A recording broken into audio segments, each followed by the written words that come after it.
All right, everybody, welcome back to the #1 television program in the history of the entire universe. I am Brian Lee Durfee, author of The Forgetting Moon, The Blackest Heart, and The Lonesome Crown, all three books published by Simon & Schuster's Saga Press. Today I'm going to be reviewing An Echo of Things to Come, book number 2 in the Licanius trilogy by James Islington, or Islington, whatever you want. This, let's see, I reviewed book number 1 about a month ago. Really liked it. Gave it a good review. What did I think of book number 2? Well, let's get into that. But before we do that, let's talk about the covers first, because you know I love graphic design and cover illustration. I think these are great. I mentioned it in the first review I did. The covers are done by a illustrator named Dominic Saporano. I want to say soprano, but that's not it. It's Saponaro. I'm way off. Saponaro. Dominic Saponaro. I've been getting the author's name and the artist's name wrong in every review. I apologize. But they're dope. They're dope. I mean, they're very eye-catching. The covers are white. I feel like I need to wear like gloves as I read this so I don't get them dirty. And as you can see, the covers all kind of match book number 1 and 2. And then book number 3 here. And we put them all together. The spines look like they all match on the shelf. So overall, the publisher did a dynamite job on these books, just aesthetically. We've also got a map in here somewhere. A map to our fantasy land, which we always need a map to the fantasy land. There it is right there. You know, if you haven't watched my first review, go ahead and watch the review of this one if you want to. Before we get into book number 2, I'm not going to spoil things much. Anyway, so we open this book. Sort of the plot is there's magic users. It's forbidden to use magic. There's a border, a forbidden border up north that may or may not be holding back some demon, dark lord, evil people. Kind of like the ice wall in Game of Thrones or whatever, you know. Anyway, that's the main plot. There's bad guys that are being held back by magic a little bit. There's people that have magic that shouldn't have magic. There's people that, if they do their magic wrong, they might get turned into a phantom. There's a lot of things going on. But opening up in this book, Caden, one of our main 4 characters, is mysteriously... he's this mysterious young man. In book 1, when we meet him, he's got no memory of what's going on in his life. He's kind of like woken up and is like kind of has to find his way around. Like, what? Who am I? Where am I? What am I doing? And as things progress, we sort of find out who he is. And now this character, Caden, has to wrestle with the heavy burden of his past. And it's a heavy burden. It's almost the heaviest burden that one could bear in this world. I immediately, as I was reading through the first few chapters, I immediately remembered one of the big things I like about these books, and that is the way James Islington does his world building, especially with the way he names characters, places, and things. I think the word choices and the just the flow of the names that he's got, very lyrical, very poetic, very Tolkien-esque if you really pronounce them out. And I don't know why I would ever try to pronounce anything out. I can't even get the guy's name right that wrote the book, or the artist. I can't even say artist or author. But yet I took my time to pronounce these crazy names in here, and I'm like, my God, these are like beautiful names. These are like, they're really Tolkien-esque. They really flow off the tongue. They're poetic, mythical. You really feel like you're in a fantasy world with the way James Islington has done his naming convention on everything.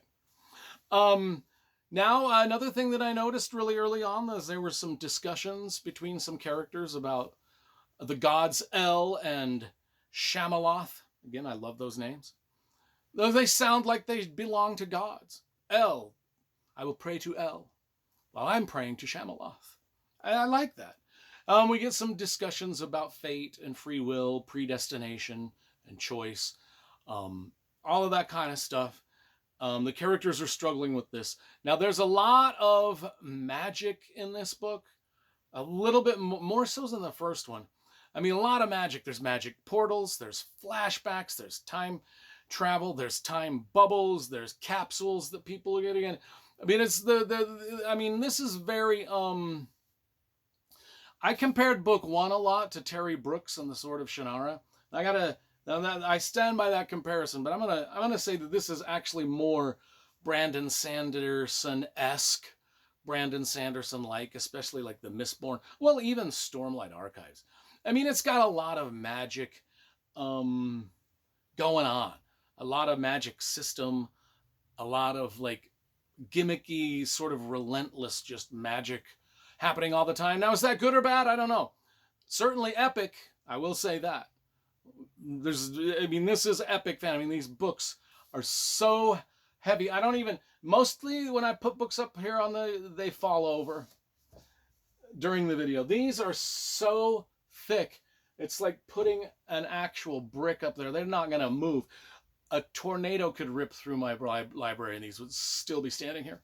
Anyway, they're epic. They're big. They're huge. And in an echo of things that come, I've probably messed up the title a lot too. We'll edit those things out though. So the general plot is another thing I wanted to mention. The emotional weight of the story is amped up in this book from book one.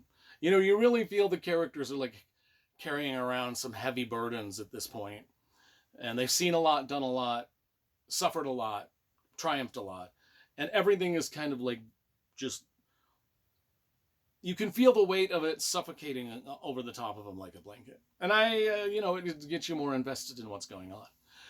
And I felt it. The main kind of plot is, this magic that's forbidden. Well, they're the augurs. The magic people are the augurs, sort of. There's a lot more to it than that. But anyway, they have been, amnesty has been declared for all augurs. Now they can come out of hiding and, now they can openly oppose the forces of the Dark Lord, yada, yada. And we've got this boundary, this ice wall. It's not an ice wall like Game of Thrones, but it's a magical boundary. Again, like a Terry Brooks kind of did that with the whole... Terry Brooks had a lot of magical boundaries keeping people. I think even Terry Goodkind in the Sword of Truth. Anyway, the boundary is weakening. I've talked about Caden. We've got Davian, our other main character. Wirr, W-I-R-R. I say Wirr. Some people say Weir. And then Asha. Those are kind of our four main characters that we follow as we alternate through their perspectives in this story. They've all got great storylines, story threads. A lot of characters. There's a lot of characters bouncing off of each of these other characters and bouncing back and forth through the book. If there is one small weakness, even though the world building is good, I've noticed that in book one, a lot of things were kind of described a little bit more. Like if we're in a castle, we get a little bit more of a description of it. Or if we're in the woods or traveling, we get a little bit more of a description. Since they've got these magic portals, we're not really traveling much anyway. I mean, people are just zooming back and forth a lot. We don't get a lot of description as much. Even though it's a fatter book, it's more dialogue heavy than description heavy. And a lot of people like that. A lot of people don't want to just have every single stone described on the trail when people are going through the forest. And a lot of people do. I like that. I love that kind of writing. But James Islington is lesser in this book, more of the magic systems and dialogue. Neither good nor bad, I'm just telling you what I observed in the book. But I will say this is certainly very plot-driven and character-driven and magic system-driven. I mean, if you are a fan of Brandon Sanderson, there's no reason you cannot be a fan of this trilogy, because it's right up that alley in a big way. I think I gave this one 10 out of 10. I can't remember. I just thought it was a great opening book to the series. I'm going to give this one a 9.5. I think I was just more enthralled with learning about the world in book one, but then once we got to learn about the world, now I was just kind of dealing with the character stuff in here, which was very strong. I just was kind of hoping to just get a little bit more. Anyway, I can't describe what I'm. You know what I'm saying. I don't need to describe what I'm thinking. You know what I'm thinking. Anyway, that's my review of book two by James Islington. This is a great series. You guys got to read it.